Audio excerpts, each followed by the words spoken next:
Hollywood. It's the Tom Leykis Show. How is this possible, man? And now, here he is, Tom Leykis. Thank you for tuning in to the Tom Leykis Show. This is where America gets together to talk about the issues you really care about. It's a different kind of a radio talk program. We're the radio talk show that is not hosted by a right-wing wacko or a convicted felon. No. I am your host. Write down our telephone number. You're going to need it. It's 1-800-5800-TOM. 1-800-5800-866. Thank you for tuning in. Thanks for being part of our program. Here we are together again on the radio on this Friday with wide open telephones. Anything goes here, anything at all. We can talk about anything that's on your mind. It can be anything we discussed on the air this week, anything you think we should have gotten into. This is your opportunity to call it and yell, scream, complain, jump up and down. Tell me what a freaking a-hole I am. You won't be the first. I'm a big boy. I can take it. Your responsibility is to entertain. I was going to say an entire nation, but what do we have, 20 markets? You know what I mean. I need you to entertain our audience. 4.5 million people, I need you to entertain them. If you can't do that, we kick you the hell off the telephone. So if you can rise to the challenge, just call this simple telephone number, 1-800-5800-TOM. 1-800-5800-866. You know, Southern California is the birthplace of the drive-thru. It's the birthplace of all the great fast food. All of it. Because Southern California is where the car culture grew up. I mean, the whole TV version of car culture, it all grew up on television. And along with that, along with the growth of the freeway system in Southern California, came all these fantastic easy on, easy off fast food joints with the most amazing food. And even the biggest of the biggest national names, most of them started right here in Southern California.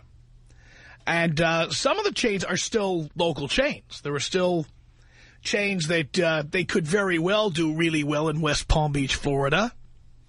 But they just have not chosen to go that way. Instead, they are doing a local thing. And the guys from Tommy's, and these guys like, you know, how long have they been doing chili burgers and chili dogs now? 60-something years? It's a long time. They rolled in here with some chili burgers and chili dogs and French fries, and this stuff is just killer. It's killer. And it's just one of the great things about being an Angelino. You know, I mean, I live right over near one of the Tommy's locations in Hollywood, and I've been going there for, well, since it opened, which I would put at about 1995 or 96, something like that. I remember watching it go up. I remember I couldn't wait for it to open. Because you guys know I'm a fast food freak, and if you live in Southern California, it's part of your life. I mean, if only because we don't have time to go and sit down at a restaurant most of the time. We're always going somewhere. And you got to have that drive-through window, and you got to get served quickly, which is becoming increasingly hard for a lot of these joints because, you know, some places have a menu that is so large, it takes you 10 years to get served. But Tommy's has just been one of these reliable places, been around forever. And the proof is in the pudding. You see how many lame attempts there are to copy what they do. How many places named Tom's, Tommy's. I mean, there's a million places trying to rip off their recipe. But they can't rip off the actual recipe because the food is one of a kind. It's great. So thanks to these guys for coming in. And all the boys are eating, which is nice. It's good to see. Holy cow. But I particularly like Tommy's because it's just part of living in Los Angeles. You say Tommy's to anybody in Los Angeles, they know what that is. You know, and, you know, just like people would know Randy's Donuts or Tito's Tacos or Pink's. I mean, Tommy's is like, among those is like the big kahuna. So I'm here with chili on my breath right now. How's that smell? You like that? I know you're hungry. But, wow, what a pleasure. Thank you guys for coming in. It's great to see you. Boys from Tommy's are here.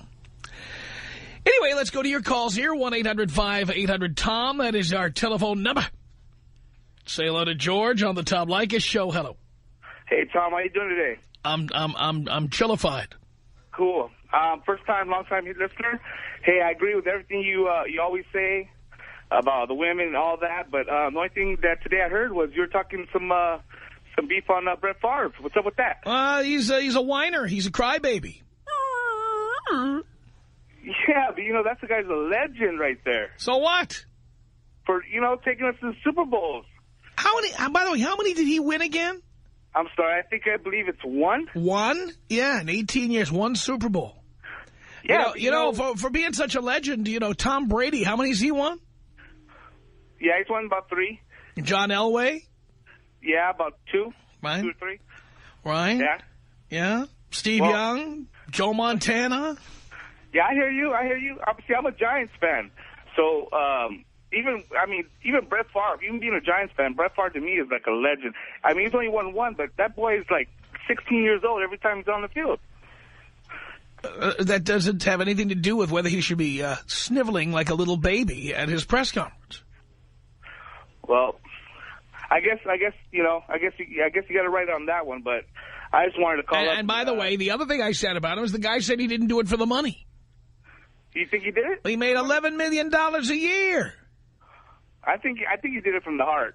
Oh, really? Then why did he take the $11 million? If all he wanted was to play football, to entertain the fans, to bring a championship to Green Bay, why didn't he say, I'll take the NFL minimum, go out and get more great players I can play with that money?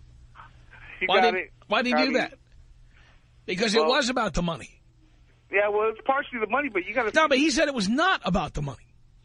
Right. It was about the... Let me tell you something, George. The only reason I'm talking to you is because somebody paid me a lot of money to talk to you.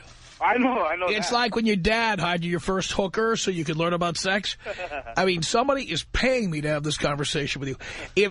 Let me tell you something. If there was not some guy in New York sending me a check every 2 weeks to be having a conversation like this, can I tell you something? I wouldn't be having a conversation with you. I would have nothing to say to you. Well, hey, Tom, I just want to call and tell you. I am a hired hand. I am a talk radio whore. I am being paid like a concubine. And you do to have a conversation with you. And you're worth that millions. You are. Yes, I am. Look how good I am at feigning intimacy and pretending I care about you. Awesome. I mean, people hear this conversation, they might think I actually am interested in what you're saying. And not that I'm looking at the clock and counting down until the closing time. Right, I hear you. Hey, Tom, can you, I just want to say... You gotta give me credit for being so convincing. That's why I'm so successful. People listening to this show actually think I care. Yeah, I hear you. And I'm a complete actor is what I am. I couldn't care less. All right, Tom, well... Do you understand? You're doing a good job. George, you're having a conversation with an automaton. I mean, again, I'm just a well-paid actor. I hear you. You know what I'm saying? I know what you're saying, Tom. You know, it's like if you go meet Mickey Mouse at Disneyland. You're going to think you had an intimate experience with the guy, and he's actually some union member who can't stand being inside the 108-degree head. Wow. Hang on a second here, Rod. But wait a minute. Felipe, what did you want to say here to George?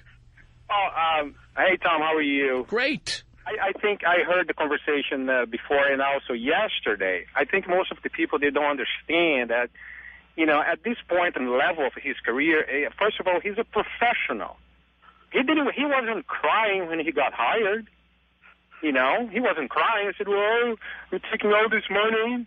You know, hopefully everything's going to be fine. Well, you know, we are professionals. I mean, you finish your career, you finish your contract. Yeah, but it's for the love of the game, though. It's not all about the contract. It's about the love of the game. He said it's not about the money. It is all about the money. I want to know if he would take $500,000 a year to run the show. I doubt it. Everybody has responsibilities when we got paid. And you want to get paid well for your job. It's your name, your reputation. When something goes wrong, there's one person who's going to be blamed off. It's the guy. Yeah, the guy's getting paid the big get million. involved in their jobs more than other people. And you know what? Everywhere. It's involved for 16 years. It's about business. They're running business.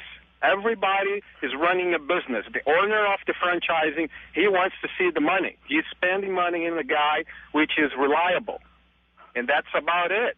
He couldn't take $500,000 a year to run the show. He can't. By the way, the minimum salary for Brett Favre was $820,000. There we go. Not $11 million. Brett Favre was overpaid by $10.18 million. And what Brett Favre should have done, since it wasn't about the money, Brett Favre should have said, hey, I'm not taking a penny more than the minimum. Hey, Tom, you gotta do it this way. Hey, he's not taking the minimum, just like you're not taking the minimum. But here's the difference between him and me. I'm not pretending this isn't about the money. Absolutely. If they don't continue to pay me what they're paying me, I'm out the door. The day I have enough money is the day I'm walking out that door and never looking back. Do you understand? If I'm still here, it's because I want more money. And then the day I have enough, the day I look at that pile of greenbacks and I say, you know what, enough is enough, I'm walking out there. If you think I'm staying here as a charitable venture, after I'm done earning that big pile of money, you're wrong. The minute I have the money, I'm out. So you're trying to say, you know, just like all our dads, you're going to run out on us like that? I'm done. I told you, I'm paid to pretend I care about you, which, you know, if you believe that, that's fantastic. So what's up with all the... I mean, there are people who believe Oprah Winfrey wants to save the world, and not that she wants to make $200 million a year. Come on. Oprah Winfrey's totally different from you, Tom. Come on. How so? She makes more money than I do, but it's the thing. It's just economies of scale. I mean, Oprah makes more than I do. Right. But what? She'd like you to believe she's here to save Africa by starting schools in Africa and stuff like that. Are you kidding? Because she can't do anything without a TV camera following her. Because you got kids getting molested in Africa with her running those schools. So that's not what I'm talking. You're not understanding the logic of what I'm saying. I understand. The average moron thinks that Oprah really cares, when in reality, Oprah cares about making $200 million. By the way, right. I give her all the credit in the world. She's a fantastic businesswoman.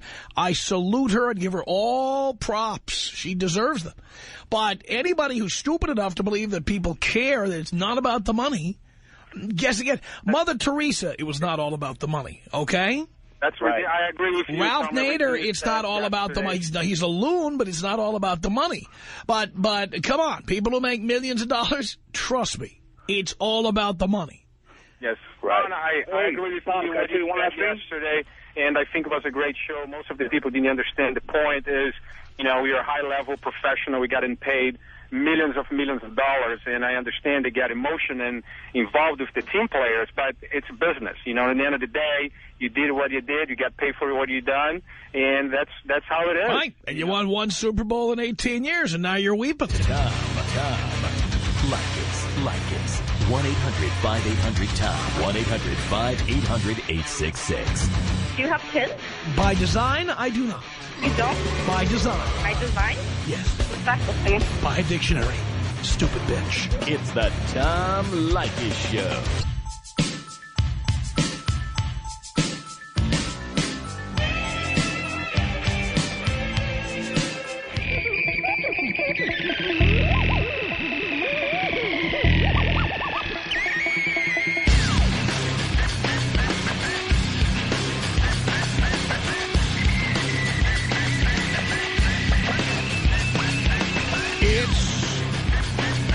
The Tom Leykis Show. 1-800-5800-TOM is our telephone number. Edgar on the Tom Leykis Show. Hello. Hey, Tom. Edgar. Yeah, what are you doing, Tom? I'm doing a radio show. How you doing, I said. Oh, I thought you said, what am I doing? No, how you doing? I'm doing great. Hey, I had a question for you, Tom. What happened with remember you guys were supposed to do the lie detector test on that guy? What happened with that? I'm so glad you brought that up. We went out and found a polygraph expert who is going to come in here and strap Howard Schultz into the polygraph, the creator and producer of the Fox TV show Moment of Truth. And Gary, now you've been negotiating all of this. Tell us what happened. I have indeed. In fact, the polygraph guy's on his way in at this very moment, although Howard Schultz won't be here. Why not? Earlier in the week, I set this up. He was on last week. Howard Schultz called us when you questioned the validity of what they were doing over there at that Moment of Truth thing. And so I started asking around, and this guy's name came up over and over again as the go-to guy. He's done over 300 television appearances for polygraph tests. So I booked this guy, and it turns out that he also was part of a radio junket over at Fox for the Moment of Truth. Really? Yes, he was actually over there yesterday, providing them with polygraph tests for other radio stations. Really? Yeah. Mm-hmm. But oddly enough, I got a call yesterday, or actually got an email. Did Fox hire him? Did they pay him to come in? Or? To the best of my knowledge, they actually did, yes. Wow. Now, John can tell us if that's the case or not. So I get this email yesterday from Howard Schultz, people saying that this guy's not certified by something called the APA. Now, if you look this up online, it's this association of people who give polygraphs. You can actually fill out a application and send a check to Tallahassee, and you too could be a member of this organization. Right. John knows all the details about what it takes to, give an accurate polygraph test, all this other stuff. Well, it turns out that Howard won't do it with this guy. He wants somebody that's certified by the APA. You mean somebody that Fox chooses? Well, he didn't specifically say Fox chooses, but if this guy is good enough to do 300 television... What is he afraid of? I really wonder. I mean, if he's telling the truth, what does he have to fear? The whole thing turned into a big douchebaggery mess. And you know what happened. I'll tell you right now, I'm not over there at the halls of Fox, but I know that Mike Darnell got involved, or Mike Darnell was in charge of reality programming at Fox. Howard Schultz acted on his own, made the call to our show in all good faith to come on the air. But once the suits at Fox found out about it, and the legal department, and, of course, the marketing department, realizing that we might expose Moment of Truth for the scam I think it is. It is. Well, I believe it is. Suddenly they're backpedaling and trying to come up with reasons why Howard Schultz can't be here. And convieniently, Howard Schultz is not even on the phone to defend his not appearing on the program. I don't want the guy on the phone. They sent me an email this morning asking if they could reschedule with a certified APA guy, and I told them no. I told them take a walk. No, if this guy was good enough to be at Fox's radio junket for the show, he's good enough to be on this program. And by the way, what are the certifications of the person taking the providing the polygraph test for Moment of Truth? They say that they're APA certified. That's what they. And do they say what that means? No. Like, what do you have to do to get a certification besides having to get checked to Tallahassee? No. Wow. So that's your answer, Edgar. We'll have the polygraph guy on, but Howard Schultz ran and hid behind his mother's skirt, or behind Mike Darnell's skirt. I don't know whose. Well, I think it's safe to say Howard Schultz is as big a bitch as Brett Favre, right? Well, you see, we smoked him out. We smoked out that Moment of Truth, and we smoked out that Howard Schultz. I knew that show was a phony, and I, in my heart of hearts, believe it's a complete phony.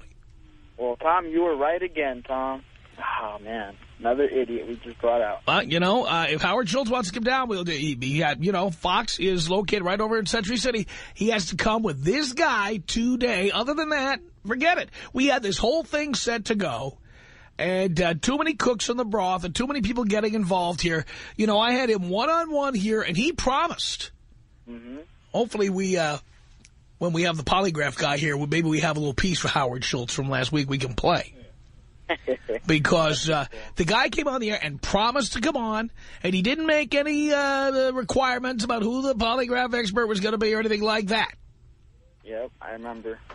So All right, we'll have the polygraph guy's opinion. And now it's going to be worse for Moment of Truth because, you see, all we were going to do was have Howard Schultz come in. We're going to hook him to the lie detector. We're going to ask him the questions we had asked him when he was on the show last week. And if he answered them and the lie detector said he was being truthful, he was going to get a big plug for a Moment of Truth. Now, without him or anybody representing the show, we're going to have the polygraph expert.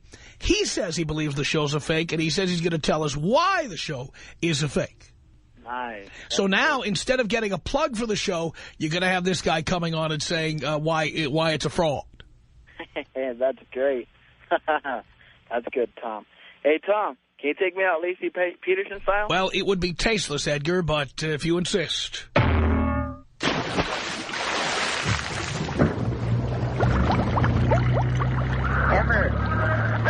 Hey. Emmer. Emmer, miss you. It's 1-800-5800-TOM. That's our telephone number. Let's say hello here to, let's take Seth. Seth is, where are you? Is that Nebraska? That's Nebraska, yes. Columbus, Nebraska. How did you find out about our show? Did you live in L.A. at one time or Seattle or something? Yeah, I lived up in Seattle for a while. There we go. And I got hooked on the station and on your show, and I had to move back to Columbus, Nebraska, podunk, middle of nowhere, and, man, we're all listening to you. We stream over the loudspeaker here at work, man. Everybody's listening to you. I love that. Yeah. Hey, I was wondering, what was the guy's name you had on? He gives his 5-year-old daughter wine. Oh, yes, Patrick Urena. Yeah. You know, I heard that show. I listened last night to that, and I thought that was great. Here in Columbus, Nebraska, believe it or not, Platte County, Nebraska, little Columbus, we got one of the highest MIP rates per capita in the United States. MIP? You know, minor in possession. Oh. And I think it has a lot to do with, you know, the conservative, closed-minded lifestyles of the people around here. Moving out there, you know, it opened my eyes to a lot. And, you know, coming back here, it's like night and day, you know. And I think people open their mind to that, parents especially. You take the rebellion aspect away from it, I don't think it means as much. You know what I mean? Yep, I know exactly what you mean. I thank you for that. By the way, Columbus, Nebraska, near Lincoln and Omaha. That's where it is. 1-800-5800-TOM is our telephone number. Carlos on the Tom Leykis show. Hello. Mr. Leykis. Yes. Before I begin, I would like to say thank you very much for all of the above, and there's too many things to list right now. But so thank you. And furthermore, my reasons for calling are because I'm interested in finding out, kind of getting a pulse, how receptive you are to looking over a business proposal that I have in mind, and if you would please just take a look at it, and if you would be interested in becoming a possible partner in the project, if you'd be willing to take a look at it, period. Well, you are aware I get at least one of these a week. I understand. People know I have money. I'm solicited to buy interests in restaurants, wineries, other kinds of businesses. One time a guy, a Russian guy, listener, asked me to invest in his eyeglass frame store in West Hollywood. Uh-huh. So I'm getting these all the time. Tom, all I can ask is if you could just please just take a look at it. That's all I can really ask. Well, here's my question for you. Yes, sir. What is so unique about your idea, without giving it away, that would separate it from all the other ideas people have? Because it's not a hamburger, it's not a taco, it's not a submarine sandwich, it's not a pizza joint, but it is something that... So it's not one of the 20 most popular things people like to eat. Precisely, but what we, and I'm hoping that you'd come on board, what we have in mind is something, an alternative for the consumers, and it would be, and it's different. It's different. I don't want to give it away because... I'm not asking you to tell me what the product is. Sure, no. I'm just saying that, you know... Tommy, you see, when I make an investment, I expect to get a large return on my investment. As a venture capitalist?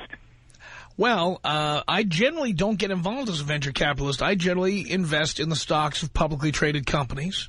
Uh-huh. And I would not consider myself a venture capitalist because, as you know, venture capitalists are not Uh-huh. Okay? And if your idea is to... See, I'm a guy who sticks to the basics.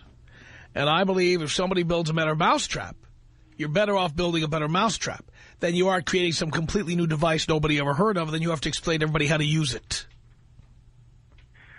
Yeah, yeah, but it's like, it's going If somebody came to me and said, I've got a cola that's better than Coca-Cola, Uh-huh.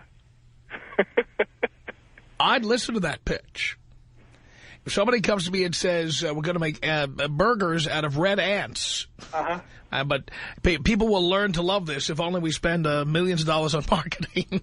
Tom, we're the first in its kind. That's just it. That's why. Well, that's what I'm saying, though. I mean, I have to imagine that every kind of food that Americans love is already out there. Now, maybe somebody can make a better hot dog.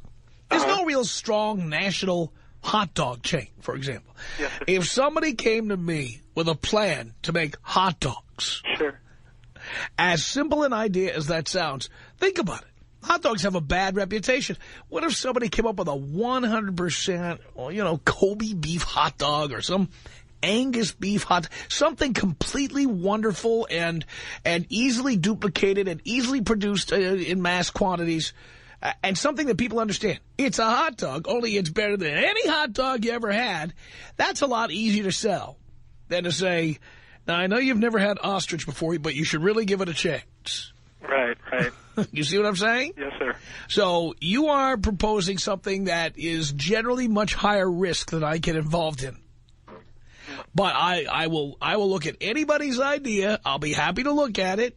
I would love that. But I can't guarantee that I will call you or that my representative will call you, because if I say that on the air, I will be deluged by people who want me to look at their business plans.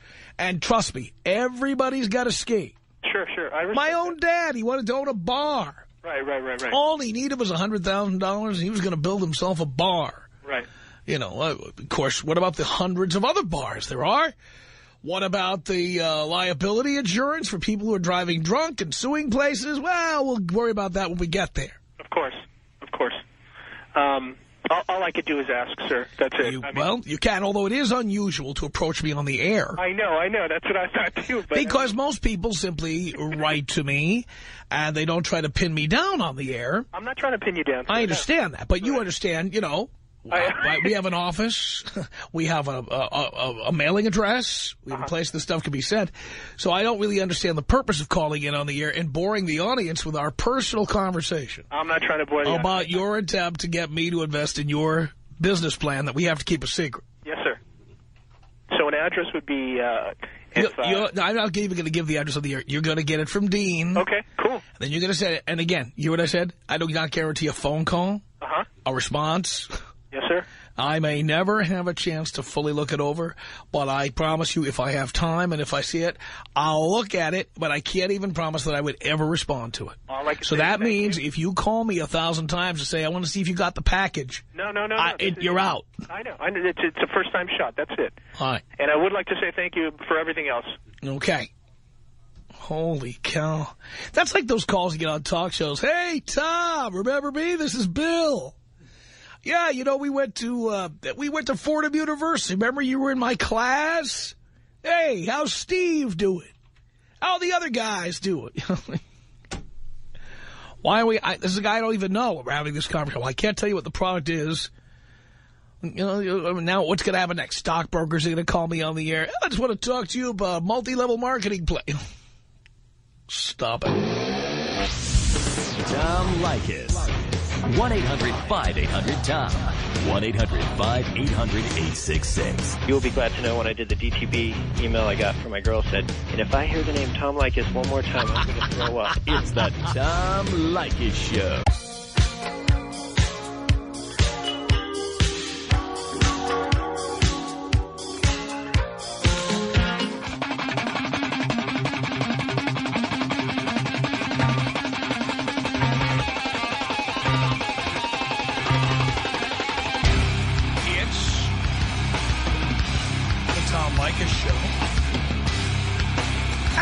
1-800-5800-TOM. Thank you for tuning in. Thanks for being part of our program.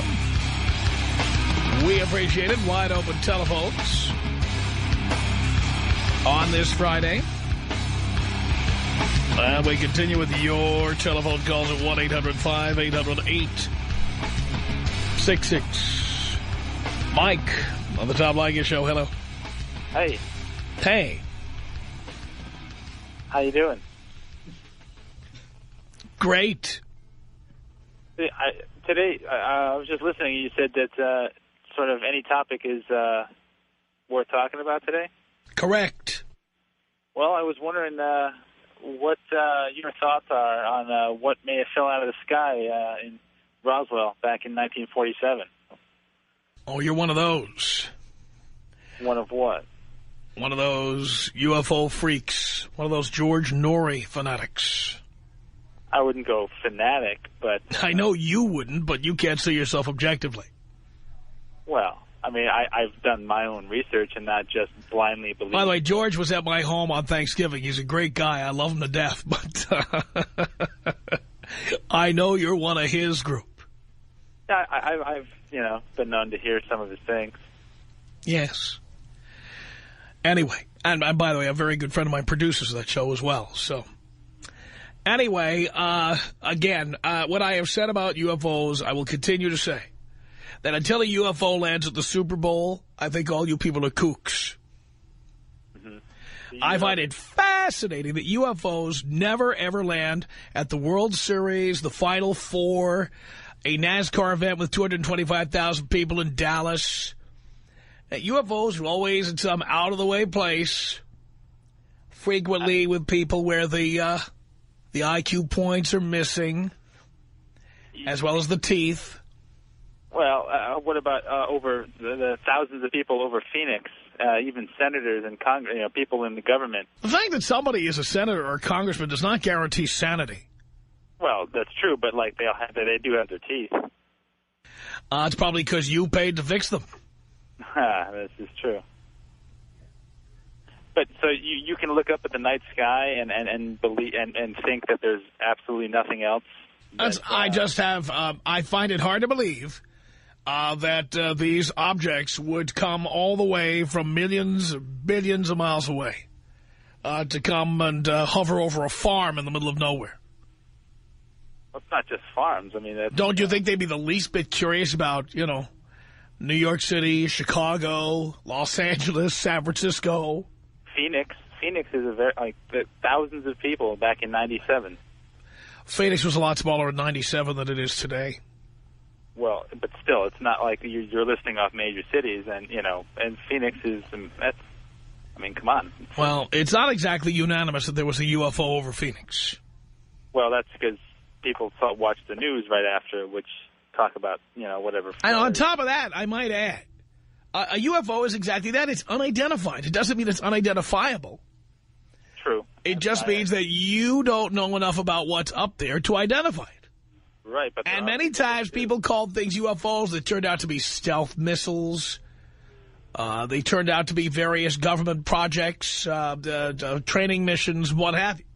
I completely agree with that. I'm saying specifically Roswell back in '47. Again, it's at Roswell, New Mexico in 1947 is one of those examples of places where very few people are or were. And I questioned how many Rhodes Scholars are living in Roswell, New Mexico. Yeah. These are the same parts of the country where people see the Virgin Mary and a potato chip. Right, but it also happens to be that in Roswell, that was also the place where the only nuclear strike force capable in the entire world was located. So it's not like it's that remote. But I think it engenders. I think that fact engenders a lot of paranoia on the part of individuals. But I mean, the military advisors who went out to the field and looked at all the pieces are not. I mean, they've been trained in certain areas to identify things, and not, they do have an IQ that's higher than most would assume. Type of, it's not like, well, one could argue that it's just a farmer or a rancher. Okay, fine, but then when the military got involved with it, then you're obviously unless we have non-educated military back then, but the ones that are in charge of the atomic bomb, I don't know how. You got to assume their IQ is at least higher than. Oh, then the other question is, why haven't any of these UFOs ever attacked a city? What reason would they have to attack a city? Let's say they understood that Roswell was a nuclear threat. No, I'm not saying a threat. I'm just saying... What if they saw it as a threat? What if they saw it as a threat? If they can traverse the galaxy of thousands of light years, I don't think that this little planet with whatever weapon they have is going to pose... I don't think you know what people from other planets would think. Absolutely, but I'm thinking if I was in a ship and went that far and found these, relatively primitive people in proportionate to what I'm doing, it's probably not going to, it's like, if we look on an anthill, well, whatever they can come up with is not going to pose too much of a threat to what I'm walking around on. All right, well, I promised you could talk about anything you want. We just did 6 minutes on this. And I think we have demonstrated to the audience why we don't do this as a topic ever. Holy cow. It's not an accident these shows are on in the middle of the night, because there's a lot of people with insomnia. 1-800-5800-TOM is our telephone number. Let's say hello here to Duran on the Tom Leykis show. Hello. Hey, what's going on, Tom? How you doing? Doing okay. Okay, I want to discuss a subject that you brought up. Maybe it's been about a month now, but I've been trying to get through for a while and wasn't able to. About the whole the Latin and the black situations that we have in California, pretty much. Yeah, we had a big murder that's turning out to be very controversial the other day here in Los Angeles. Yeah, exactly. I think it was a 3-year-old. Yeah. Yeah. One thing that I want to discuss with that is that I really don't know what the problem is between blacks and Latins. Honestly, I think it's more on their side, and we just don't like them because they don't like us. I mean, it's not one black person I know whose family has put that in their head at a young age not to like another race. Well, I don't think, having talked to both sides about this, I don't think, first of all, we're talking primarily about Mexicans as opposed to other Latinos who apparently grow up in Mexico. With a number of images and stereotypes of black people. And when they come here, that stuff doesn't go away easily. But I think also that everybody isn't like that. And I do believe that once you get a generation or two in, that people become Americanized and they are less likely to be like that. Having said that, I know there are problems between blacks and Hispanics in Southern California. There are gang issues between blacks and Hispanics, unfortunately. And, I think we have to be very proactive in trying to work on that. I don't think that's something that's going to go away on its own. And I would do whatever I could to pitch in on that. I'm not a member of either group, so maybe in some way I could function as a dispassionate observer. Because really, when it boils right down to it, L.A. is a great place to live because we have a diverse population. And I love it. That's why I grew up in the South Bronx. There's no more diversity than there is in the South Bronx in New York City. I love living in a diverse community. I like it.